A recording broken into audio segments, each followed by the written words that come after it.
야고보서 5장 9절에서 11절까지 보겠습니다. 형제들아 너희는 서로를 향하여 불평하지 말라. 왜냐하면 만약 너희가 판단받게 되었다면 봐라. 그 판단자가 저 문두루 밖에 서 있었다.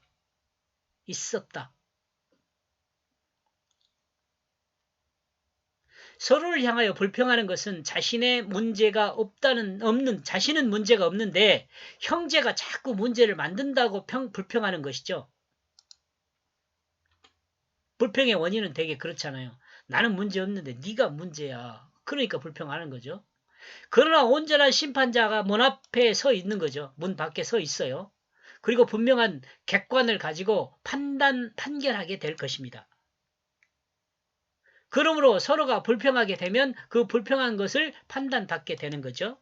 그러므로 성경은 불평하지 말라고 말합니다. 심판자가 저 문 밖에 서 있음을 마치 가인이 그 마음에 불평이 있을 때 하나님이 찾아오셔서 죄를 다스리라고 말씀하신 것을 우리에게 기억하게 하는 거죠.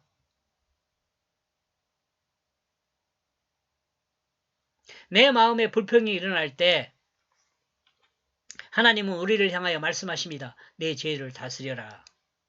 내 마음에 불평이 일어날 때, 그러니까 나는 잘하고 있는데 저 상대가 못해. 잘못하고 있어. 그래서 나도 잘못한 사람이 되고 있어. 그러니까 불평이 나잖아요. 그때 불평한 마음이 내 마음에서 일어나잖아요. 그러면 그 불평하는 마음을 다스려라는 거죠. 불평이 일어날 때 그 불평을 그 마음으로 다스려 마음을 삼켜 밖으로 드러내지 말라는 거죠. 이 밖으로 드러내지 않는 것이 곧 뭐예요? 죄를 다스리는 거예요. 불평을 밖으로 드러내지 않고 참는 것이 죄를 다스리는 것이라고. 그러나 불평이 마음 밖으로 나오게 되면 결과가 어떻게 돼요? 그 가인을 통해서 알 수 있는 것처럼 형제를 죽이는 일을 범하게 되는 거죠.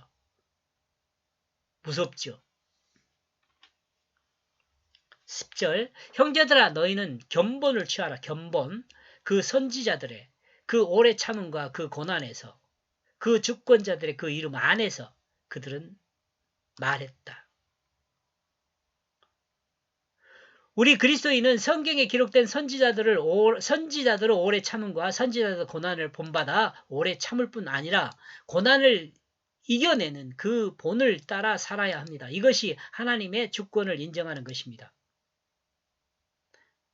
하나님의 주권을 인정하지 않는 사람은 자기 마음에 옳은 대로 살지만 하나님의 주권을 인정하는 사람은 자기 마음에 심긴 하나님 말씀의 뜻으로 사는 사람이죠. 그 말씀의 뜻은 우리에게 뭐라고 한다고요? 오래 참고 고난을 견뎌라 라고 말한다는 거죠. 이것은 다른 사람에게 이야기하는 것이 아니라 나와 여러분 자신에게 이야기하는 것임을 잊지 말아야 합니다. 이거 다른 사람이 들어야 하는구나. 이렇게 가면 곤란해요. 11절 봐라 우리는 아름답다고 말하고 있다. 그 인내로 머물러 있음을. 이 인내를 아름답다고 말한다. 너희는 욥의 그 인내를 들었다. 성경을 통해서 들었죠. 그리고 너희는 그 주의 결말을 알고 있다. 이 주의 결과를 누구예요? 예수님의 결말이에요. 왜냐하면 그 주님의 동정심과 인정이 많다.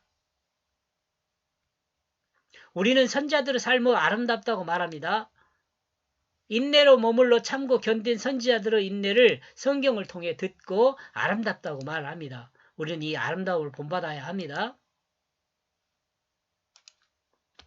그리고 가장 대표적인 주님의 결말을 우리는 알고 있습니다. 주님은 비록 유대인들의 불공평한 판결을 받고 죽임을 당했지만 제사장들을 향하여 대항하지 않았습니다. 참고 견딘 거죠. 청군들을 동원하여 문제를 해결할 수도 있었지만 주님은 대항하지 않고 우리 죄를 대속하는 그 죄를 감당했습니다. 그러나 주님은 결국 죽음이 아닙니다. 주님의 결국은 부활하여 하나님 우편에 계심입니다. 이와 같은 결국을 가진 주님은 동정심이 많고 인정이 많은 분입니다. 악을 악으로 대하지 않고 악을 권면하여 구원에 이르게 하는 대속의 그 역사를 행하셨습니다.